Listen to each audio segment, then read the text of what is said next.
ਤੇ ਮੈਂ ਕੈਲੀਫੋਰਨੀਆ ਦਾ ਜਿਹੜਾ school C southern California university of health sciences ਉੱਥੇ ਮੈਂ 1997 ਵਿੱਚ ਇਨਰੋਲ ਕੀਤਾ। ਇਹ ਇੱਥੇ ਕੈਨੇਡਾ ਦੇ ਵਿੱਚ ਨਹੀਂ ਹੈ ਉਹ ਸਕੂਲ ਜਾਂ ਕੀ ਚੱਕਰ ਸੀਗਾ? ਹਾਂਜੀ, ਕੈਨੇਡਾ ਵਿੱਚ ਇੱਕ ਸਕੂਲ ਹੈਗਾ, ਉਹ ਇੱਕੋ ਹੀ ਸਕੂਲ ਹੈਗਾ ਕਾਇਰੋਪ੍ਰੈਕਟਰ ਦਾ, ਤੇ ਉਹਨਾਂ ਨੇ ਬੜੀ ਹੈਲਪ ਕੀਤੀ ਡਰਾਮਾ ਦੇ ਥਰੂ ਮੇਰੀ ਲੈਂਗੁਏਜ ਨੂੰ ਸੁਧਾਰਨ ਦੀ। ਅੱਛਾ। ਪਰ ਚੰਗਾ ਸੀ ਕਿ ਬਈ ਪੰਜਾਬੀ ਵੀ ਆਂਦੀ ਸੀ ਪਿੱਛੋਂ ਤੇ ਇੰਗਲਿਸ਼ ਵੀ ਹਲਕੇ ਹਲਕੇ ਵਧੀਆ ਹੋ ਗਈ। ਅੱਛਾ, ਜਿਹੜਾ ਉੱਦਾਂ ਤੁਹਾਨੂੰ ਕਿਵੇਂ ਲੱਗਾ ਵੀ ਇੱਥੇ ਸੌਖੀ ਸੀ ਪੜ੍ਹਾਈ ਕਰਨੀ ਜਾਂ ਤੁਹਾਨੂੰ ਕੋਈ ਮੁਸ਼ਕਲ ਆਈ? ਮੁਸ਼ਕਿਲ ਸਿਰਫ ਲੈਂਗੁਏਜ ਚ ਆਈ ਸੀ, ਉਹ ਪੜ੍ਹਾਈ ਡਿਫਰੈਂਟ ਹੈ। ਉੱਥੇ ਥੋੜਾ ਜਿਹਾ ਫਾਰਮੂਲਾ ਦੇ ਨਾਲ ਚੱਲਦੀ ਹੈਗੀ ਹੈ, ਇੱਥੇ ਬੱਚਿਆਂ ਨੂੰ ਕ੍ਰੀਏਟਿਵਿਟੀ ਮਿਲਦੀ ਹੈਗੀ ਹੈ।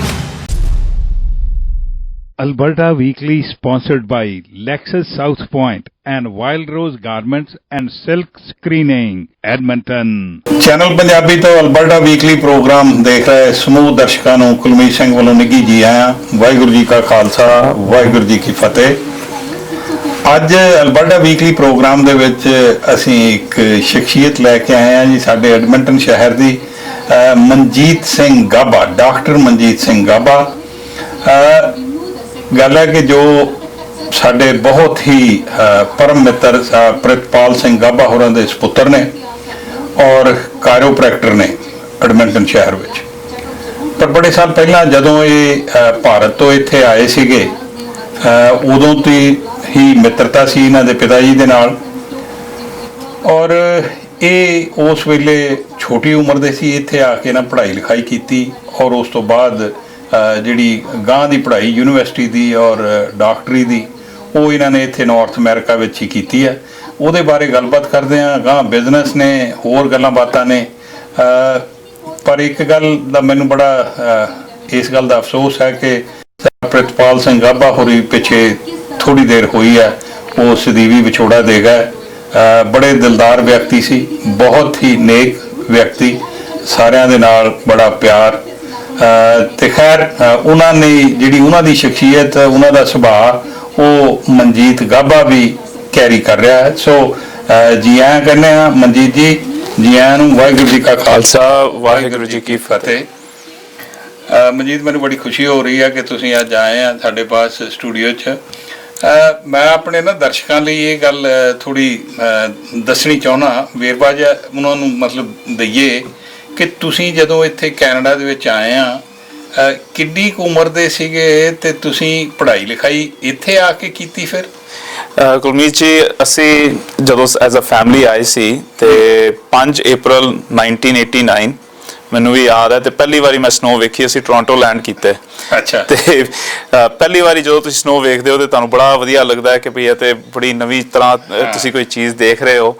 ਤੇ ਉਸ ਤੋਂ ਬਾਅਦ ਹੁਣ ਜਦੋਂ ਐਡਮਿੰਟਨ ਵਿੱਚ ਸਨੋ ਰੈਗੂਲਰਲੀ ਵੇਖੀ ਦੀ ਹੈ ਜੋ ਸਾਰਿਆਂ ਨੂੰ ਵੇਖਣੀ ਪੈਣੀ ਹੈ, ਫਿਰ ਸ਼ਾਇਦ ਮਨ ਕਈ ਵਾਰੀ ਇੰਨਾ ਹੋ ਜਾਂਦਾ। ਪਰ ਉਦੋਂ ਅਸੀਂ ਪਹੁੰਚੇ ਸੀ ਤੇ ਮੈਂ 12 ਸਾਲ ਦਾ ਸੀ। ਅੱਛਾ। ਸੋ ਗ੍ਰੇਡ 6 ਦੀ ਪੜ੍ਹਾਈ ਉੱਥੇ ਕੀਤੀ ਸੀ ਗੁਰੂ ਹਰਕ੍ਰਿਸ਼ਨ ਪਬਲਿਕ ਸਕੂਲ ਵਿੱਚ ਦਿੱਲੀ ਵਿੱਚ। ਤੇ ਉਸ ਤੋਂ ਬਾਅਦ ਇੱਥੇ ਗ੍ਰੇਡ 7 ਔਨਵਰਡਸ ਪੜ੍ਹਾਈ ਕੀਤੀ ਹੈ। ਉੱਥੇ ਜਿਹੜੀ ਪੜ੍ਹਾਈ ਹੁੰਦੀ ਹੈ ਉਹ ਥੋੜ੍ਹੀ ਜਿਹੀ ਡਿਫਰੈਂਟ ਹੁੰਦੀ ਹੈ। ਉੱਥੇ ਮੈਥਮੈਟਿਕਸ ਤੇ ਸਾਇੰਸ ਦੇ ਵਿੱਚ ਥੋੜ੍ਹਾ ਜਿਹਾ ਅੱਗੇ ਹੁੰਦਾ, ਪਰ ਲੈਂਗੁਏਜਸ ਇੱਥੇ ਵਧੀਆ ਹੁੰਦੀਆਂ ਨੇ। ਉੱਥੇ ਮਤਲਬ ਸਾਇੰਸ ਤੇ ਜਿਹੜੇ ਮੈਥ ਆ ਉਹਦੇ ਤੇ ਜ਼ਿਆਦਾ ਐਮਫੈਸਿਸ ਦਿੱਤਾ ਜਾਂਦਾ? ਹਾਂ, ਮੈਨੂੰ ਤਾਂ ਐਵੇਂ ਲੱਗਾ ਸੀ ਜਿਵੇਂ ਕਿ ਜਦੋਂ ਮੈਂ ਪਹੁੰਚਿਆ ਸੀ ਤੇ ਮੇਰੀ ਮੈਥ ਤੇ ਸਾਇੰਸ ਦੀ ਕੈਪੇਬਿਲਿਟੀ ਸੀ, ਉਹ ਜਿਹੜੇ ਇੱਥੇ ਬੱਚੇ ਪੜ੍ਹਦੇ ਪਏ ਸੀ ਉਹਨਾਂ ਤੋਂ ਐਵੇਂ ਲੱਗਾ ਸੀ ਕਿ ਜਿਹੜੇ ਟੌਪਿਕ ਸੀ ਉਹ ਪਹਿਲੇ ਡਿਸਕਸ ਕੀਤੇ ਹੋਏ ਸੀ। ਅੱਛਾ। ਤੇ ਜਿਹੜੇ ਇੱਥੇ ਲੈਂਗੁਏਜ ਆਫ ਕੋਰਸ ਇੰਗਲਿਸ਼ ਜਿਹੜੀ ਸੀ ਉਹ ਇੱਥੇ ਤੇ ਆਬਵੀਅਸਲੀ ਜ਼ਿਆਦਾ ਸਟਰੋਂਗ ਹੁੰਦੀ ਹੈ। ਤੇ ਮੈਨੂੰ ਯਾਦ ਹੈ ਕਿ ਇੱਥੇ ਕੋਰਸ ਜੂਨੀਅਰ ਹਾਈ ਵਿੱਚ ਤੁਹਾਡੇ ਆਪਸ਼ਨਸ ਵੀ ਹੁੰਦੀਆਂ ਨੇ ਕਿ ਬੱਚੇ ਫੂਡਸ ਲੈਂਦੇ ਨੇ, ਡਰਾਮਾ ਲੈਂਦੇ ਨੇ, ਕਈ ਹੁੰਦੀਆਂ ਨੇ ਇਸ ਤਰ੍ਹਾਂ ਦੀਆਂ ਚੀਜ਼ਾਂ। ਉੱਥੇ ਤਾਂ ਇਦਾਂ ਦੀ ਕੋਈ ਚੀਜ਼ ਨਹੀਂ ਹੁੰਦੀ। ਹਾਂਜੀ, ਤੇ ਮੈਂ ਇੱਥੇ ਬੜਾ ਸਰਪ੍ਰਾਈਜ਼ ਸੀ ਕਿ ਇੱਥੇ ਆਪਸ਼ਨਸ ਹੈਗੀਆਂ ਨੇ ਇਸ ਤਰ੍ਹਾਂ ਦੀਆਂ। ਤੇ ਮੈਂ ਪਹਿਲੀ ਵਾਰੀ ਗਿਆ ਤੇ ਇੱਕ ਡਰਾਮਾ ਦੀ ਕਲਾਸ ਹੈਗੀ ਸੀ ਤੇ ਈਡਿਥ ਰੋਜਰਸ ਵਿੱਚ। ਅੱਛਾ। ਤੇ ਮੇਰਾ ਉਦੋਂ ਇੰਗਲਿਸ਼ ਦਾ ਐਕਸੈਂਟ ਕਾਫੀ ਭਾਰੀ ਸੀ ਤੇ ਇੱਕ ਡਰਾਮਾ ਟੀਚਰ ਸੀ ਜੇ ਮਿਸਿਸ ਬਿਲਟਨ, ਤੇ ਉਹਨਾਂ ਨੇ ਬੜੀ ਹੈਲਪ ਕੀਤੀ ਡਰਾਮਾ ਦੇ ਥਰੂ ਮੇਰੀ ਲੈਂਗੁਏਜ ਨੂੰ ਸੁਧਾਰਨ ਦੀ। ਅੱਛਾ। ਪਰ ਚੰਗਾ ਸੀ ਕਿ ਬਈ ਪੰਜਾਬੀ ਵੀ ਆਂਦੀ ਸੀ ਪਿੱਛੋਂ ਤੇ ਇੰਗਲਿਸ਼ ਵੀ ਹਲਕੇ ਹਲਕੇ ਵਧੀਆ ਹੋ ਗਈ। ਠੀਕ। ਅੱਛਾ, ਜਿਹੜਾ ਉੱਦਾਂ ਤੁਹਾਨੂੰ ਕਿਵੇਂ ਲੱਗਾ ਵੀ ਇੱਥੇ ਸੌਖੀ ਸੀ ਪੜ੍ਹਾਈ ਕਰਨੀ ਜਾਂ ਤੁਹਾਨੂੰ ਕੋਈ ਮੁਸ਼ਕਲ ਆਈ? ਮੁਸ਼ਕਿਲ ਸਿਰਫ ਲੈਂਗੁਏਜ ਚ ਆਈ ਸੀ, ਉਹ ਪੜ੍ਹਾਈ ਡਿਫਰੈਂਟ ਹੈ। ਉੱਥੇ ਥੋੜਾ ਜਿਹਾ ਫਾਰਮੂਲਾ ਦੇ ਨਾਲ ਚੱਲਦੀ ਹੈਗੀ ਹੈ, ਇੱਥੇ ਬੱਚਿਆਂ ਨੂੰ ਕ੍ਰੀਏਟਿਵਿਟੀ ਮਿਲਦੀ ਹੈਗੀ ਹੈ ਕਿ ਤੁਸੀਂ ਇਸ ਤਰ੍ਹਾਂ ਦੇ ਪ੍ਰੋਜੈਕਟਸ ਵਿੱਚ ਕਰੋ, ਤੁਸੀਂ ਗਰੁੱਪ ਪ੍ਰੋਜੈਕਟਸ ਕਰੋ। ਮੈਂ ਦੇਖਿਆ ਸੀ ਕਿ ਉੱਥੇ ਗਰੁੱਪ ਪ੍ਰੋਜੈਕਟਸ ਨਹੀਂ ਹੁੰਦੇ ਸੀ, ਬੱਚਾ ਇਕੱਲਾ ਹੀ ਉਹ ਟੌਪਿਕ ਨੂੰ ਆਪ ਸੰਭਾਲਦਾ ਸੀ। ਇੱਥੇ ਗਰੁੱਪ ਪ੍ਰੋਜੈਕਟਸ ਕਾਫੀ ਹੁੰਦੇ ਨੇ। ਸੋ ਤੁਹਾਡੀ ਇਹ ਨਹੀਂ ਕਿ ਬਈ ਵਨ ਇਜ਼ ਬੈਟਰ, ਕਿ ਇੱਕ ਬੈਟਰ ਹੈ। ਦੂਸਰੀ ਚੀਜ਼ ਹੈਗੀ ਹੈ ਕਿ ਇੱਥੇ ਸਟਾਈਲ ਡਿਫਰੈਂਟ ਹੈ। ਹਾਂ, ਸਟਾਈਲ ਡਿਫਰੈਂਟ ਹੈ।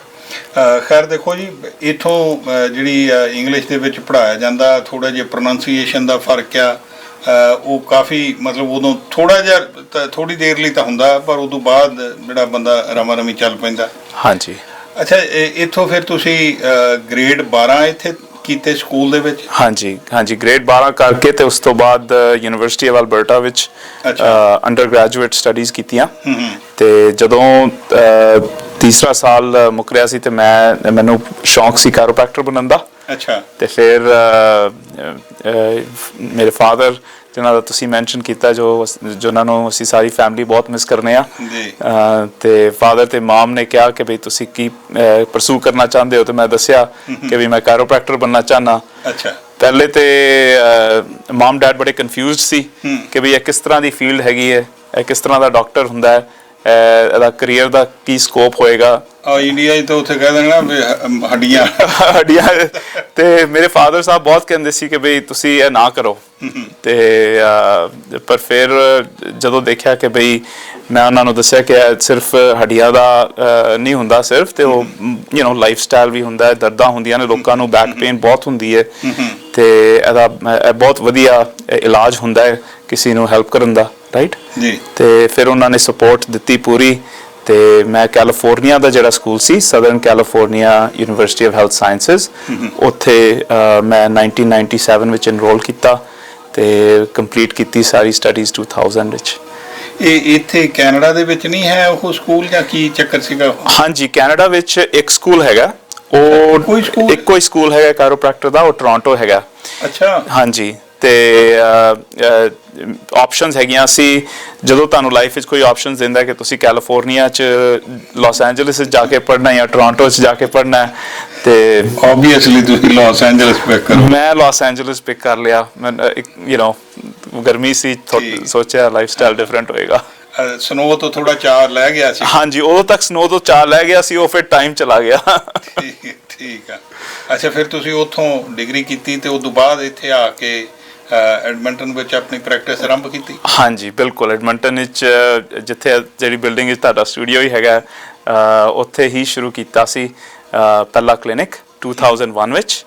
ਤੇ ਉਸ ਤੋਂ ਬਾਅਦ ਮੈਂ ਦੇਖਿਆ ਕਿ ਵੀ ਕਾਇਰੋਪ੍ਰੈਕਟਿਕ ਵਿੱਚ ਵੀ ਕਾਫੀ ਕਮੀਆਂ ਨੇ, ਕਿ ਲੋਕੀ ਡਰਦੇ ਨੇ ਟ੍ਰੀਟਮੈਂਟਸ ਨਾਲ, ਕਈ ਲੋਕੀ ਡਰਦੇ ਨੇ, ਕਈ ਲੋਕਾਂ ਨੂੰ ਪਤਾ ਨਹੀਂ ਹੈਗਾ ਕਿ ਕੀ ਹੋ ਰਿਹਾ ਕਾਇਰੋਪ੍ਰੈਕਟਿਕ ਕਲੀਨਿਕ ਵਿੱਚ। ਸੋ ਇਸ ਤਰ੍ਹਾਂ ਦੀਆਂ ਜਿਹੜੀਆਂ ਸਟਰਗਲ ਜੋ ਇੱਕ ਕਾਇਰੋਪ੍ਰੈਕਟਿਕ ਬਿਜ਼ਨਸ ਵਿੱਚ ਹੁੰਦੀਆਂ ਨੇ, ਉਹਨਾਂ ਨੂੰ ਮੈਂ ਦੇਖਿਆ। ਤੇ ਮੇਰੇ ਪੇਰੈਂਟਸ ਬਿਜ਼ਨਸ ਮਾਈਂਡਡ ਸੀ, ਉਹਨਾਂ ਦਾ ਬਿਜ਼ਨਸ ਹੈਗਾ ਸੀ ਇੱਥੇ 34th ਐਵਨਿਊ ਤੇ, ਕਾਫੀ ਤੁਹਾਡੇ ਦਰਸ਼ਕਾਂ ਨੂੰ ਪਤਾ ਹੋਏਗਾ। ਤੇ ਜਿਸ ਤਰ੍ਹਾਂ ਮੇਰੇ ਪੇਰੈਂਟਸ ਨੇ ਆਪਣੇ ਬਿਜ਼ਨਸ ਵਿੱਚ ਰਿਲੇਸ਼ਨਸ਼ਿਪਸ ਨੂੰ ਕ੍ਰੀਏਟ ਕੀਤੀਆਂ, ਉਸ ਤਰ੍ਹਾਂ ਹੀ ਮੈਂ ਦੇਖਿਆ ਕਿ ਕੋਈ ਵੀ ਬਿਜ਼ਨਸ ਹੋਏ, ਕੋਈ ਵੀ ਕਲੀਨਿਕ ਹੋਏ, ਕਿਸੇ ਤਰ੍ਹਾਂ ਦਾ ਵੀ ਤੁਸੀਂ ਕੰਮ ਕਰਦੇ ਹੋ, ਉਹ ਰਿਲੇਸ਼ਨਸ਼ਿਪਸ ਨਾਲ ਦੇ ਬੁਨਿਆਦ ਵਿੱਚ ਹੁੰਦਾ ਹੈ। ਤੇ ਉਹ ਰਿਲੇਸ਼ਨਸ਼ਿਪਸ ਨੂੰ ਸਟਰੋਂਗ ਕਰਨਾ ਮੈਂ ਬੜਾ ਇੰਪੋਰਟੈਂਟ ਦੇਖਿਆ, ਤੇ ਉਸ ਫਿਲਾਸਫੀ ਦੇ ਨਾਲ ਹੁਣ ਸਾਡੇ ਕਲੀਨਿਕ ਮੈਂ ਦੇਖਿਆ ਕਿ ਐਕਸਪੈਂਡ ਕੀਤਾ ਤੁਸੀਂ। ਹਾਂਜੀ, ਐਕਸਪੈਂਡ ਕੀਤਾ। ਅੱਛਾ ਮਨਜੀਤ, ਇੱਥੇ ਨਾ ਦੇਖੋ, ਆਪਣੇ ਭਾਈਚਾਰੇ ਦੇ ਵਿੱਚ ਅਕਸਰ ਗੱਲ ਲੋਕੀ ਇਦਾਂ ਲੈ ਲੈਂਦੇ ਜੀ ਵੀ ਬੱਚਿਆਂ ਨੂੰ ਡਾਕਟਰੀ ਦੀ ਪੜ੍ਹਾਈ ਕਰੋ, ਮੇਨ ਐਮਫੈਸਿਸ ਹੁੰਦਾ, ਪਹਿਲਾਂ ਹੀ ਉਹ ਸੋਚੀ ਬੈਠੇ ਹੁੰਦੇ ਜੀ ਵੀ ਇਹਦੇ 'ਚ ਪੈਸੇ ਬਹੁਤ ਆ। ਤੁਸੀਂ ਥੋੜ੍ਹਾ ਜਿਹਾ ਇਹ ਦੱਸੋ ਵੀ ਜਿਹੜਾ ਇਹ ਫੀਲਡ ਦੇ ਵਿੱਚ ਜਦੋਂ ਤੁਸੀਂ ਗਏ ਆ, ਕਿਹੜੀ ਗੱਲ ਨੇ ਤੁਹਾਨੂੰ ਜ਼ਿਆਦਾ ਇੰਟਰਸਟ ਕੀਤਾ ਸੀਗਾ, ਤੇ why did you pick up that field? ਇਹਦੇ ਵਿੱਚ 3-4 ਪੁਆਇੰਟਸ ਹੈਗੇ ਸੀ ਜਿਹੜੇ ਇਸ ਫੀਲਡ ਵਿੱਚ ਜਿਹੜੇ ਮੈਨੂੰ ਅਟਰੈਕਟ ਕੀਤੇ ਸੀ। ਮੈਨੂੰ ਇੱਕ ਚੀਜ਼ ਤਾਂ ਬੜੀ ਚੰਗੀ ਲੱਗੀ ਸੀ ਇਸ ਫੀਲਡ ਦੀ, ਕਿ ਤੁਹਾਡਾ ਜਿਹੜਾ ਲਾਈਫ ਸਟਾਈਲ ਹੈਗਾ ਉਹ ਥੋੜ੍ਹਾ ਜਿਹਾ ਲੈਸ ਡਿਮਾਂਡਿੰਗ ਹੈਗਾ, ਕਿ ਤੁਸੀਂ ਇੱਕ ਸੰਪੂਰਨ ਹੋਲਿਸਟਿਕ ਦੀ ਤਰ੍ਹਾਂ ਆਪਣੀ ਲਾਈਫ ਨੂੰ ਜੀ ਸਕਦੇ ਹੋ, ਰਾਈਟ, ਕਿ ਵੀ ਤੁਸੀਂ ਆਲਵੇਜ਼ ਔਨ ਕਾਲ ਨਹੀਂ ਹੈਗੇ, ਲਾਈਕ ਤੁਹਾਡੇ ਬਿਲਕੁਲ ਤੁਸੀਂ 24 ਘੰਟੇ 20 ਘੰਟੇ 30 ਘੰਟੇ ਜਿੰਨਾ ਤੁਸੀਂ ਕੰਮ ਕਰਨਾ ਚਾਹੁੰਦੇ ਹੋ ਤੁਸੀਂ ਆਪਣਾ ਲਾਈਫ ਸਟਾਈਲ ਮੈਨੇਜ ਕਰ ਸਕਦੇ ਹੋ। ਦੂਸਰੀ ਜਿਹੜੀ ਚੀਜ਼ ਮੈਨੂੰ ਚੰਗੀ ਲੱਗੀ ਸੀ ਕਿ ਇਹ ਤੁਹਾਡੀ ਜਿਹੜੀ ਹੈਗੀ ਹੈ ਆਪਣੇ ਜੀਵਨ ਨੂੰ ਤੁਹਾਨੂੰ ਸਟਰੋਂਗ ਬਣਾਉਂਦੀ ਹੈ ਫੀਲਡ, ਕਿ ਤੁਸੀਂ ਖਾਣਾ ਕਿਸ ਤਰ੍ਹਾਂ ਹੈਗਾ, ਤੁਹਾਡਾ ਨਿਊਟ੍ਰੀਸ਼ਨ ਕਿਸ ਤਰ੍ਹਾਂ ਹੈਗਾ, ਤੁਸੀਂ ਆਪਣੀ ਸੋਚ ਕਿਸ ਤਰ੍ਹਾਂ ਹੈਗੀ ਹੈ, ਉਹਦੇ ਬਾਰੇ ਵੀ ਗੱਲਾਂ ਕਰਦੀ ਹੈ ਜੋ ਕਾਇਰੋਪ੍ਰੈਕਟਿਕ ਫਿਲਾਸਫੀ ਹੈਗੀ ਹੈ। ਤੇ ਲਾਸਟਲੀ ਹੈਗਾ ਕਿ ਲਾਈਫ ਦੇ ਵਿੱਚ ਸਟ੍ਰੈਸ ਬਹੁਤ ਹੁੰਦਾ ਹੈ ਤੇ ਇਹ ਸਟ੍ਰੈਸ ਮੈਨੇਜਮੈਂਟ ਦੇ ਨਾਲ ਇਹਦਾ ਕਾਫੀ ਲਿੰਕ ਹੈਗਾ ਕਾਇਰੋਪ੍ਰੈਕਟਿਕ ਦਾ। ਸੋ ਮੈਨੂੰ ਇਸ ਲਈ ਇਹ ਬੜੀ ਚੰਗੀ ਲੱਗੀ ਸੀ ਔਰ ਮੈਂ ਵੀ ਦੇਖਿਆ ਸੀ ਕਿ ਬਈ ਇਹ ਨਵੀਂ ਫੀਲਡ ਹੈ। ਸੋ ਜਿਹੜੀ ਕੋਈ ਨਵੀਂ ਚੀਜ਼ ਹੁੰਦੀ ਹੈ ਉਹਦੇ ਵਿੱਚ ਤੁਸੀਂ ਜਦੋਂ ਉਸ ਚੀਜ਼ ਨੂੰ ਐਕਸਪੈਂਡ ਕਰਦੇ ਹੋ ਤੇ ਤੁਹਾਨੂੰ ਇੱਕ ਅੰਦਰੋਂ ਇੱਕ ਗ੍ਰੈਟੀਫਿਕੇਸ਼ਨ, ਇੱਕ ਸਕਸੈਸ ਦਾ ਮਿਲਦਾ ਹੈ। ਜਦੋਂ ਤੁਸੀਂ ਇੱਥੇ ਆ ਕੇ ਪਹਿਲਾਂ ਸ਼ੁਰੂ ਕੀਤੀ ਹੈ ਇਹ ਪ੍ਰੈਕਟਿਸ ਕਿੱਦਾਂ ਮਤਲਬ ਐਸਟੈਬਲਿਸ਼ ਕੀਤਾ? ਕੋਈ ਮਤਲਬ ਕੋਈ ਇੰਟਰਸਟਿੰਗ ਜੀ ਗੱਲ ਦੱਸੋ ਪਹਿਲੇ ਦਿਨ ਦੀ, ਕੋਈ ਨਾ ਕੋਈ ਮਰੀਜ਼ ਦੀ ਹੋਊ ਜਾਂ ਕੋਈ ਸੈਟਿਸਫਾਈਡ ਵਿਅਕਤੀ ਜਾਂ ਕੋਈ ਕਹਿੰਦਾ ਹੋਵੇ ਯਾਰ ਵੀ ਸਾਨੂੰ ਫਾਇਦਾ ਨਹੀਂ ਹੋਇਆ, ਕੋਈ ਇੱਦਾਂ ਦੀ ਗੱਲ ਦੱਸੋ ਜਰਾ। ਇੱਕ ਹੁਣ ਮੈਂ ਜਦੋਂ ਨਾ ਤੁਸੀਂ ਇੰਗਲਿਸ਼ ਦੇ ਵਿੱਚੋਂ ਮੈਡੀਸਿਨ ਸਾਰੀ ਹੁੰਦੀ ਹੈ ਨਾ, ਸੋ ਜਦੋਂ ਅਸੀਂ ਟ੍ਰੀਟ ਕਰ ਰਹੇ ਹੁੰਦੇ ਆ ਜਦੋਂ ਇੰਗਲਿਸ਼ ਦੇ ਵਰਡਸ ਹੀ ਹੁੰਦੇ ਨੇ ਤੇ ਜਦੋਂ ਆਪਣੀ ਕਮਿਊਨਿਟੀ ਤੋਂ ਕੋਈ ਬੰਦਾ ਆਂਦਾ ਸੀ ਤੇ ਹੁਣ ਜਦੋਂ ਤੁਸੀਂ ਬੈਕ ਪੇਨ ਦੀ ਗੱਲ ਕਰਦੇ ਹੈਗੇ ਹੋ ਤੇ ਉਹ ਬੈਕ ਪੇਨ ਦੀ ਗੱਲ ਕਰਦੇ ਨੇ, ਨੈਕ ਪੇਨ ਦੀ ਗੱਲ ਕਰਦੇ ਨੇ ਤੇ ਸਾਡੇ ਜਿਹੜੇ ਬੈਕ ਪੇਨ ਦੇ, ਨੈਕ ਪੇਨ ਦੇ, ਲੋ ਬੈਕ ਦੇ ਵਰਡਸ ਪੰਜਾਬੀ ਵਿੱਚ ਨੇ ਉਹ ਬੜੇ ਡਿਫਰੈਂਟ ਨੇ। ਹੁਣ ਜੇ ਤੁਸੀਂ ਤੁਹਾਡੀ ਨੈਕ ਪੇਨ ਹੈਗੀ ਹੈ ਤੇ ਤੁਸੀਂ ਕਹਿੰਦੇ ਤੁਹਾਡੀ ਧੌਣ ਦੁਖਦੀ ਹੈ, ਇੱਕ ਦੋ ਵਾਰੀ ਤਾਂ ਮੈਨੂੰ ਪਹਿਲੇ ਸਮਝ ਨਹੀਂ ਆਈ ਕਿ ਕਿਹੜਾ ਏਰੀਆ ਹੈ ਜਿਹੜਾ ਪੇਸ਼ੈਂਟ ਦੱਸ ਰਿਹਾ ਕਿ ਦੁਖਦੀ ਹੈ। ਫਿਰ ਉਹ ਦੱਸਿਆ ਕਿ ਉਹਨਾਂ ਨੇ ਕਿ ਤੇ ਨਾਲ ਜਿਹੜੀ ਲੋ ਬੈਕ ਪੇਨ ਕਈਆਂ ਨੇ ਵਰਡ ਢੂਈ ਯੂਜ਼ ਕੀਤਾ, ਰੀੜ ਦੀ ਹੱਡੀ ਤੇ ਇਸ ਤਰ੍ਹਾਂ, ਤੇ ਮੈਨੂੰ ਫਿਰ ਲਾਈਕ ਉਹ ਬੜਾ ਇੰਟਰਸਟਿੰਗ ਲੱਗਾ ਸੀ ਕਿ ਵੀ ਉਹ ਲੈਂਗੁਏਜ ਨੂੰ ਕਨਵਰਟ ਕਿਵੇਂ ਹੋਏ। ਹੁਣ ਤਾਂ ਗੂਗਲ ਨੇ ਸੌਖਾ ਕਰ ਦਿੱਤਾ। ਹੁਣ ਗੂਗਲ ਤੇ ਉਦੋਂ ਕੋਈ ਗੂਗਲ ਟਰਾਂਸਲੇਟ ਨਹੀਂ ਹੁੰਦਾ ਸੀ ਹੁਣ ਸੌਖਾ ਹੋ ਗਿਆ। ਹਾਂਜੀ ਹਾਂਜੀ। ਤੇ ਚੈਲੰਜਸ ਬਾਕੀ ਹੋਰ ਹੁੰਦੇ ਸੀ ਕਿ ਐਕਸਪਲੇਨ ਕਰਨਾ ਕਿ ਇਹ ਜਿਹੜੀ ਚੀਜ਼ ਹੈਗੀ ਹੈ ਜੋ ਕਾਇਰੋਪ੍ਰੈਕਟਿਕ ਜੋ ਪਟਾਕਾ ਵੱਜਦਾ ਸੀ, ਲੋਕੀ ਕਹਿੰਦੇ ਸੀ ਪਟਾਕਾ ਵਜਾ ਦੇ, ਤੇ ਇਹ ਚੀਜ਼ ਜਿਹੜੀ ਹੁੰਦੀ ਸੀ ਉਹਨਾਂ ਨੂੰ ਕਈਆਂ ਨੂੰ ਲੋਕਾਂ ਨੂੰ ਡਰ ਵੀ ਲੱਗਦਾ ਸੀ ਤੇ ਅੰਦਰੋਂ ਟੁੱਟ ਨਾ ਜਾਏ ਸੋ ਉਹ ਜਿਹੜੇ ਫੀਲਡ ਦੇ ਵਿੱਚ ਹੈਗੇ ਨੇ ਜਿਹੜੇ ਬੈਰੀਅਰਸ ਉਹ ਹਟਾਣੇ ਅੱਛੇ ਲੱਗੇ ਸੀ ਮੈਨੂੰ। ਮਤਲਬ ਜਿਹੜੀ ਤੁਸੀਂ ਗੱਲ ਕਹੀ ਹੈ ਕਿਉਂਕਿ ਆਪਣੇ ਹੈ ਨਾ ਜਿੱਥੇ ਜਿਹੜੇ ਦੇਸ਼ ਚੋਂ ਆਏ ਆ ਉੱਥੇ ਲੋਕਾਂ ਨੇ ਅਕਸਰ ਜਿਹੜਾ ਡਾਕਟਰ ਇੱਕ ਦੇਖਿਆ ਹੁੰਦਾ ਉਹ ਆਮ ਐਲੋਪੈਥੀ ਵਾਲੇ ਡਾਕਟਰ ਜਿਹੜੇ ਆ ਉਹਨਾਂ ਦੀ ਗੱਲ ਹੁੰਦੀ ਆ। ਦੂਸਰੇ ਕਾਇਰੋਪ੍ਰੈਕਟਰ ਦਾ ਮੇਰੇ ਖਿਆਲ ਨਾਂ ਨਹੀਂ ਕਿਸੇ ਨੇ ਸੁਣਿਆ ਹੁੰਦਾ ਵੀ ਕਾਇਰੋਪ੍ਰੈਕਟਰ ਵੀ ਡਾਕਟਰ ਹੈਗਾ, ਇਹ ਵੀ ਇੱਕ ਫੀਲਡ ਆ। ਉਸ ਕਰਕੇ ਉਹਨਾਂ ਨੂੰ ਜਿਹੜਾ ਇਸ ਪੱਖ ਤੋਂ ਸਮਝਾਉਣਾ। ਦੂਸਰਾ ਇੱਥੇ ਹੁੰਦਾ ਜੀ ਵੀ ਜਿਹੜੀ ਹੈਲਥ ਕੇਅਰ ਆ ਉਹ ਕਿੰਨਾ ਕੁ ਇਹਦੇ ਲਈ ਪ੍ਰੋਵਾਈਡ ਕਰਦੀ ਹੈਗੀ ਹੈ ਲੋਕਾਂ ਲਈ। ਹਾਂਜੀ, ਸੋ ਇੱਥੇ ਹੈਲਥ ਕੇਅਰ ਜਿਹਨੂੰ ਅਸੀਂ ਕਹਿੰਦੇ ਆ ਉਹ ਹੈਗਾ ਕਿ ਹਸਪੀਟਲ ਜਾਣਾ ਜਾਂ ਆਪਣੇ ਫੈਮਿਲੀ ਡਾਕਟਰ ਨੂੰ ਦੇਖਣਾ, ਉਹ ਤੇ ਇੰਕਲੂਡਡ ਹੁੰਦਾ। ਪਰ ਜਿਵੇਂ ਹੁਣ ਤੁਸੀਂ ਹੁਣ ਜਿਮ ਹੈਗਾ, ਤੁਸੀਂ ਜਿਮ ਤੇ ਜਾਂਦੇ ਹੋ, ਐਕਸਰਸਾਈਜ਼ ਕਰਦੇ ਹੋ, ਮੋਟਾਪਾ ਸਾਰਿਆਂ ਨੂੰ ਸਪੈਸ਼ਲੀ ਜਦੋਂ ਇਸ ਤਰ੍ਹਾਂ ਦੀਆਂ ਕੋਵਿਡ ਤੇ ਲੋਕੀ ਘਰ ਬੈਠੇ ਨੇ, ਖਾਂਦੇ ਪੀਂਦੇ ਪਏ ਨੇ ਤੇ ਐਕਸਰਸਾਈਜ਼ ਕਰਨੀ ਜ਼ਰੂਰੀ ਹੁੰਦੀ ਹੈ। ਤੁਸੀਂ ਜਦੋਂ ਜਿਮ ਤੇ ਜਾਂਦੇ ਹੋ ਤੇ ਉਹ ਤੁਹਾਡਾ ਹੈਲਥ ਕੇਅਰ ਹੀ ਹੁੰਦਾ ਹੈ। ਇਸੇ ਤਰ੍ਹਾਂ ਹੀ ਜਿਵੇਂ ਤੁਸੀਂ ਆਪਣੇ ਡੈਂਟਿਸਟ ਜਾਂ ਫਿਜ਼ੀਓਥੈਰੇਪਿਸਟ ਕੋਲ ਜਾਂਦੇ ਹੋ ਉਹ ਵੀ ਹੈਲਥ ਕੇਅਰ ਹੁੰਦਾ। ਸੋ ਉਹ ਜਿਹੜੀਆਂ ਚੀਜ਼ਾਂ ਨੇ ਕਾਇਰੋਪ੍ਰੈਕਟਿਕ ਵੀ ਜਦੋਂ ਤੁਹਾਨੂੰ ਦਰਦਾਂ ਹੁੰਦੀਆਂ ਨੇ, ਸਪੈਸ਼ਲੀ ਬੈਕ ਪੇਨ, ਤੁਹਾਡੀ ਰੀੜ ਦੀ ਹੱਡੀ ਦਰਦ ਕਰ ਰਹੀ ਹੈ ਤੇ ਜਾਂ ਤੁਹਾਡੀ ਅਲਾਈਨਮੈਂਟ ਆਫ ਹੈ, ਤੁਹਾਡੇ ਜੁਆਇੰਟਸ ਨਹੀਂ ਠੀਕ ਹੈਗੇ, ਸਿਰ ਦਰਦ ਹੁੰਦੀਆਂ ਪਈਆਂ ਨੇ ਤੇ ਫਿਰ ਤੁਸੀਂ ਉਹਨੂੰ ਟ੍ਰੀਟ ਕਰਨਾ ਹੈਗਾ। ਤੇ ਉਹ ਜਿਹੜਾ ਹੈਲਥ ਕੇਅਰ ਹੈਗਾ ਉਹ ਤੁਹਾਡੇ ਬੈਨੀਫਿਟਸ, ਕਈ ਵਾਰੀ ਕੰਮਾਂ ਤੋਂ ਬੈਨੀਫਿਟਸ ਕਵਰ ਕਰਦੇ ਨੇ ਜਾਂ ਤੁਹਾਨੂੰ ਆਪ ਕਰਨਾ ਪਏ, ਉਹ ਹੈਲਥ ਕੇਅਰ ਤੇ ਹੈ ਹੀ ਹੈ ਫਿਰ ਵੀ, ਰਾਈਟ? ਸਹੀ, ਬਿਲਕੁਲ। ਹਾਂਜੀ, ਠੀਕ। ਮਤਲਬ ਲੋਕ ਕਦੇ ਇਹਨਾਂ ਗੱਲਾਂ ਦੀ ਕੰਪਲੇਂਟ ਵੀ ਕਰਦੇ ਆ ਕਿ ਇਹ ਕਈ ਲੋਕਾਂ ਨੂੰ ਹੁੰਦਾ ਕਿਉਂਕਿ ਇਕਨੋਮਿਕਲੀ ਪੈਸੇ ਦੇ ਮੁਤਾਬਿਕ ਉਹਨਾਂ ਨੂੰ ਦੇਖਦੇ ਨੇ ਕਿ ਬਈ ਉਹ ਆਰਾਮ ਨਾਲ ਉਹ ਚੀਜ਼ ਨਹੀਂ ਯੂਜ਼ ਕਰ ਸਕਦੇ, ਪਰ ਉਹ ਜੇ ਤੁਸੀਂ ਨਹੀਂ ਠੀਕ ਕਰੋਗੇ ਤੇ ਉਹਦੇ ਕਨਸੀਕੁਐਂਸ ਵੀ ਹੁੰਦੇ ਨੇ। ਪਰ ਮੈਂ ਦੇਖਿਆ ਕਿ ਹੁਣ ਲੋਕਾਂ ਦਾ ਮਾਈਂਡਸੈਟ ਚੇਂਜ ਹੋ ਰਿਹਾ। ਮਨਜੀਤ ਜੀ ਬਹੁਤ ਸਾਰੇ ਮੈਨੂੰ ਪਤਾ ਵੀ ਤੁਹਾਡੇ ਪਿਤਾ ਜੀ ਕਿਉਂਕਿ ਉਹ ਬੜੇ ਬਿਜ਼ਨਸ ਓਰੀਐਂਟਡ ਸੀਗੇ ਔਰ ਤੁਸੀਂ ਇਸ ਬਿਜ਼ਨਸ ਨੂੰ ਇਹ ਨਹੀਂ ਵੀ ਚੰਗਾ ਵੀ ਇੱਕ ਕਲੀਨਿਕ ਬਣਾ ਲਿਆ ਤੇ ਉਹਦੇ ਤੋਂ ਚੱਲਦਾ ਇਹਦੇ ਜਿੰਨੀ ਮਤਲਬ ਲੋੜ ਹੈਗੀ ਲੋਕਾਂ ਨੂੰ ਤੁਸੀਂ ਉਸ ਪੱਖ ਤੋਂ ਉਹਨੂੰ ਐਕਸਪੈਂਡ ਵੀ ਕੀਤਾ ਨਾਲ ਦੀ ਨਾਲ ਤੁਸੀਂ ਹੋਰ ਵੀ ਜਿਹੜੇ ਹੈ ਜੀ ਕਾਰੋਬਾਰ ਬਿਜ਼ਨਸ ਉਹ ਵੀ ਕਰਨ ਦਾ ਤੁਹਾਨੂੰ ਮੌਕਾ ਮਿਲਿਆ? ਹਾਂਜੀ, ਕਿਉਂਕਿ ਜਦੋਂ ਤੁਸੀਂ ਦੇਖਦੇ ਹੋ ਕਿ ਤੁਹਾਡੇ ਬਿਜ਼ਨਸ ਜਿਹੜਾ ਮੇਰਾ ਮੇਨ ਬਿਜ਼ਨਸ ਸੀ ਕੈਰੋਪ੍ਰੈਕਟਿਕ ਦਾ, ਜਿਹੜੇ ਕਲੀਨਿਕ ਸੀ ਉਹ ਰਿਲੇਸ਼ਨਸ਼ਿਪ ਨਾਲ ਸੀ, ਉਹ ਉਸੇ ਤਰ੍ਹਾਂ ਹੀ ਅਸੀਂ ਦੇਖਿਆ ਕਿ ਭਈ ਇੱਥੇ ਕਮਿਊਨਿਟੀ ਵਿੱਚ ਹੋਰ ਵੀ ਕੰਮਾਂ ਕਾਜਾਂ ਵਿੱਚ ਰਿਲੇਸ਼ਨਸ਼ਿਪਸ ਮੈਟਰ ਹੈ ਨਾ।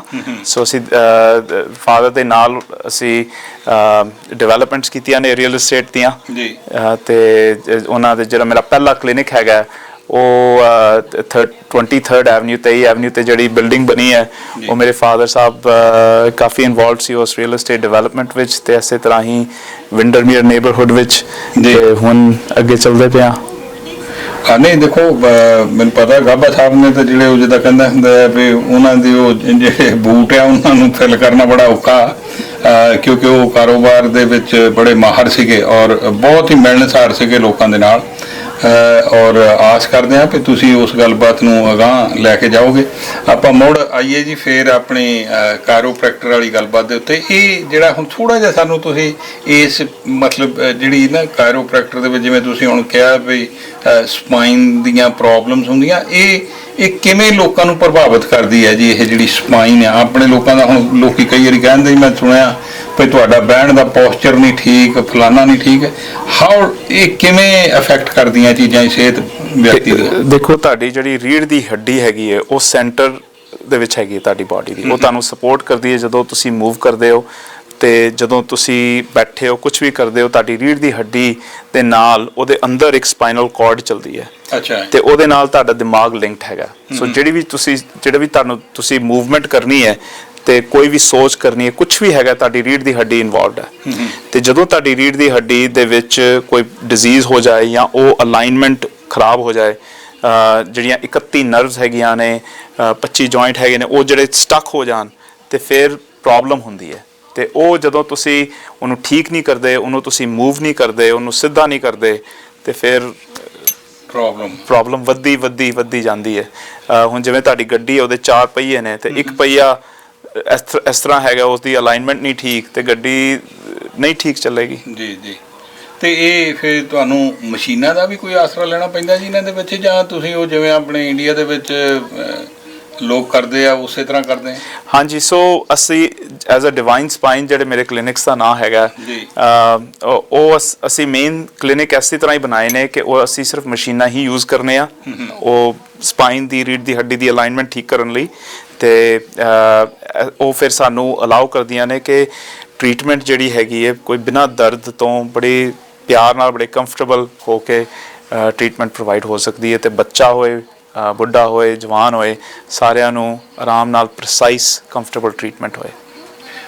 ਅਕਸਰ ਆਪਾਂ ਕਈ ਵਾਰੀ ਸੁਣਦੇ ਆ ਲੋਕਾਂ ਕੋਲੋਂ ਜੀ, ਕੋਈ ਕਹਿੰਦਾ ਉਹ ਮੈਗਨੈਟਿਕ ਥੈਰੇਪੀ, ਕੋਈ ਫਲਾਨੀ ਥੈਰੇਪੀ, ਉਹ ਚੀਜ਼ਾਂ ਦਾ ਕੋਈ ਇੰਪੈਕਟ ਹੈ?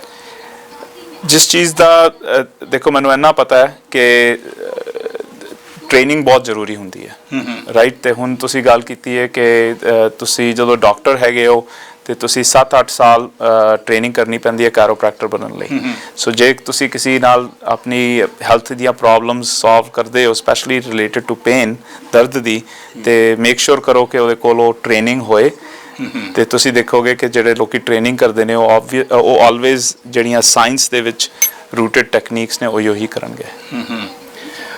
ਮਨਜੀਤ ਜੀ, ਜੇ ਆਪਾਂ ਹੁਣ ਇੱਦਾਂ ਆ ਵੀ ਦੇਖੋ ਭਾਈਚਾਰੇ ਦੇ ਵਿੱਚ ਬਹੁਤ ਸਾਰੇ ਪੇਰੈਂਟਸ ਇਹ ਪ੍ਰੋਗਰਾਮ ਦੇਖ ਰਹੇ ਹੋਣਗੇ ਔਰ ਬਹੁਤ ਲੋਕਾਂ ਦੇ ਮਨਾਂ ਦੇ ਵਿੱਚ ਹੁੰਦੀ ਆ ਗੱਲਬਾਤ, ਤੁਸੀਂ ਕਿਸ ਤਰ੍ਹਾਂ ਉਹਨਾਂ ਨੂੰ ਰਿਕਮੈਂਡ ਕਰੋਗੇ ਇਸ ਗੱਲਬਾਤ ਲਈ? ਜੇ ਬੱਚਿਆਂ ਉਹਨਾਂ ਨੇ ਤਿਆਰ ਕਰਨਾ ਤੇ ਕਿਵੇਂ ਉਸ ਪਾਸੇ ਵੱਲ ਨੂੰ ਉਹਨਾਂ ਨੂੰ ਤਿਆਰ ਕਰਨ, ਜੇ ਉਹਨਾਂ ਦੀ ਕੀ ਕਹਿੰਦੇ ਇਨਕਲੀਨੇਸ਼ਨ ਹੋਵੇ ਉਧਰ?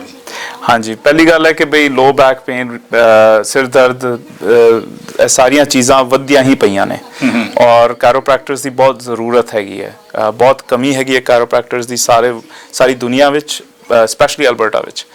ਤੇ ਦੁਨੀਆ ਅੱਜ ਕੱਲ ਤਾਂ ਜੀ ਹੁਣ ਘਰਾਂ 'ਚ ਹੀ ਬੈਠੇ ਆ, ਘਰਾਂ 'ਚ ਹੀ ਕੰਮ ਬੈਠੇ ਹੁੰਦਾ ਤਾਂ ਕੁਰਸੀਆਂ ਤੇ ਬੈਠਣ ਦਾ। ਹਾਂਜੀ, ਤੇ ਨਾਲ ਸਾਰੇ ਆਪਾਂ ਆਈਫੋਨ ਨਾਲ ਹੀ ਥੱਲੇ ਥੱਲੇ ਹੋਏ ਆ।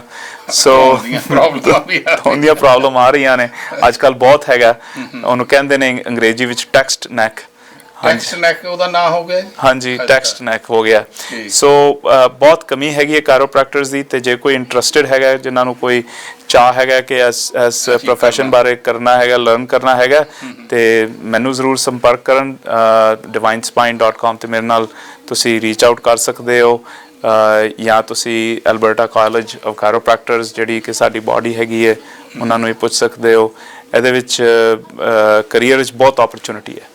ਠੀਕ ਆ।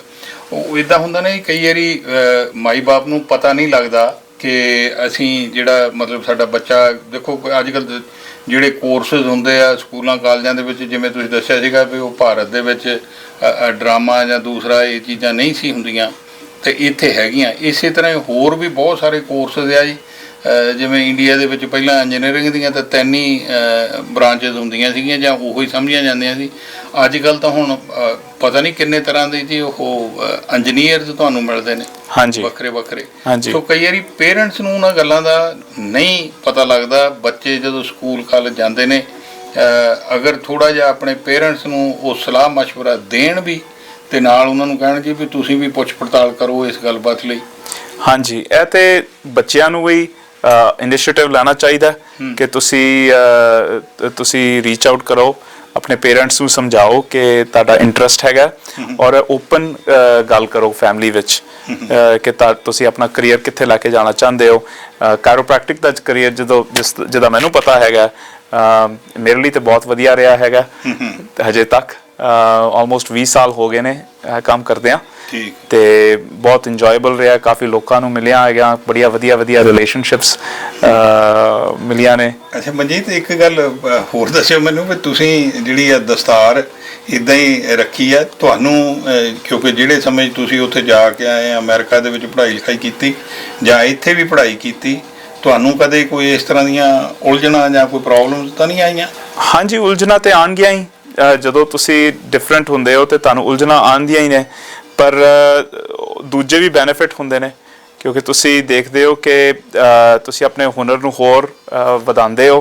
ਤੁਹਾਨੂੰ ਪਤਾ ਹੈ ਕਿ ਤੁਸੀਂ ਕਮਿਊਨਿਟੀ ਨੂੰ ਰਿਪਰੈਜ਼ੈਂਟ ਕਰਦੇ ਹੋ, ਤੇ ਉਹ ਜਿਹੜੀਆਂ ਫਿਲਾਸਫੀਜ਼ ਜੋ ਕਿ ਸਾਨੂੰ ਸਾਡੇ ਗੁਰੂਆਂ ਕੋਲੋਂ ਮਿਲੀਆਂ ਨੇ, ਸਪੈਸ਼ਲੀ ਕਿ ਚੜ੍ਹਦੀ ਕਲਾ ਦੀ ਫਿਲਾਸਫੀ, ਉਹ ਉਸੇ ਤਰਫ ਹੀ ਆਪਣਾ ਧਿਆਨ ਰੱਖੋ ਤੇ ਫਿਰ ਸਾਰਾ ਕੁਝ ਠੀਕ ਹੁੰਦਾ ਜਾਂਦਾ। ਇਹ ਮਤਲਬ ਜਿਹੜੇ ਚੈਲੰਜਸ ਆਏ ਉਹਨਾਂ ਨੂੰ ਤੁਸੀਂ ਇਸੇ ਤਰ੍ਹਾਂ ਹੀ ਮਤਲਬ ਸਰ ਕੀਤਾ? ਹਾਂਜੀ, ਪੇਰੈਂਟਸ ਦੀ ਸਪੋਰਟ ਹੈਗੀ ਸੀ, ਤੇ ਨਾਲ ਕਮਿਊਨਿਟੀ ਦੀ ਸਪੋਰਟ ਹੈਗੀ ਸੀ। ਸੋ ਹੋਰ ਕੀ ਚਾਹੀਦਾ, ਤੇ ਬਾਕੀ ਚੈਲੰਜਸ ਤੇ ਬੜੇ ਛੋਟੇ ਹੋ ਜਾਂਦੇ ਨੇ ਜਦੋਂ ਤੁਹਾਡਾ ਵਿਜ਼ਨ ਵੱਡਾ ਹੋਏ। ਨਹੀਂ, ਬਹੁਤ ਵਧੀਆ ਜੀ, ਦੈਟਸ ਵੈਰੀ ਗੁੱਡ। ਮਤਲਬ ਕਿਉਂਕਿ ਦੇਖੋ ਕਈ ਵਾਰੀ ਨਾ ਬੱਚੇ ਬੜੇ ਹੁੰਦਾ ਕਿ ਬਹਾਨਾਬਾਜ਼ੀ ਵੀ ਹੋ ਜਾਂਦੀ ਆ, ਵੀ ਜੀ ਆ ਮੁਸ਼ਕਲ ਆਉਂਦੀ ਆ, ਫਲਾਨਾ ਢੀਂਗੜਾ, ਪਰ ਹੁਣ ਐਕਚੁਅਲੀ ਪਹਿਲਾਂ ਨਾਲੋਂ ਤਾਂ ਹੁਣ ਸਮਾਂ ਬੜਾ ਬਦਲ ਚੁੱਕਾ। ਬਿਲਕੁਲ ਬਦਲ ਗਿਆ।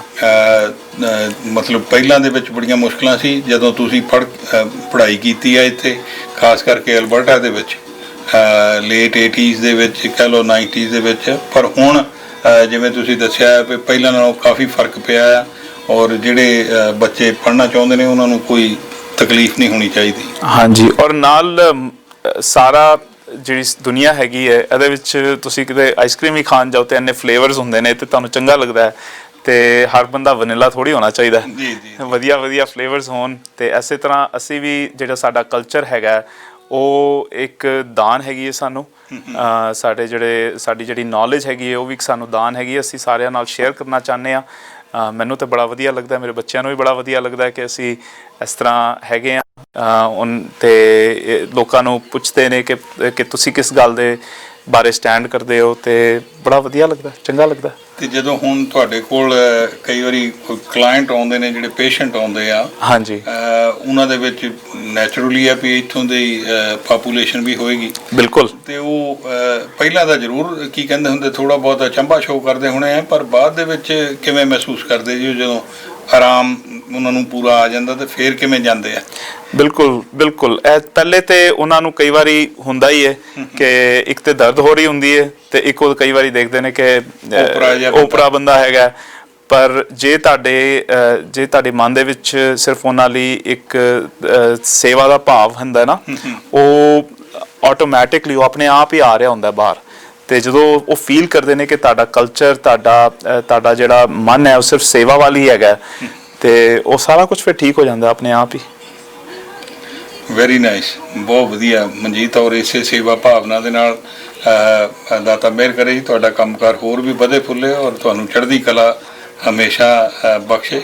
ਔਰ ਬਹੁਤ ਚੰਗਾ ਲੱਗਾ ਤੁਸੀਂ ਅੱਜ ਸਮਾਂ ਕੱਢ ਕੇ ਆਏ ਆ, ਬਹੁਤ ਬਹੁਤ ਧੰਨਵਾਦ। Thank you. ਵਾਹਿਗੁਰੂ ਜੀ ਕਾ ਖਾਲਸਾ, ਵਾਹਿਗੁਰੂ ਜੀ ਕੀ ਫਤਿਹ। ਸਾਡਾ ਹਰ ਇੱਕ ਪ੍ਰੋਗਰਾਮ ਦੇਖਣ ਤੇ ਸਾਡੇ ਨਾਲ ਜੁੜਨ ਲਈ ਸਬਸਕ੍ਰਾਈਬ ਕਰੋ ਚੈਨਲ ਪੰਜਾਬੀ ਤੇ ਨੋਟੀਫਿਕੇਸ਼ਨ ਲਈ ਬੈਲ ਆਈਕਨ ਵਾਲੇ ਬਟਨ ਤੇ ਕਲਿੱਕ ਕਰੋ।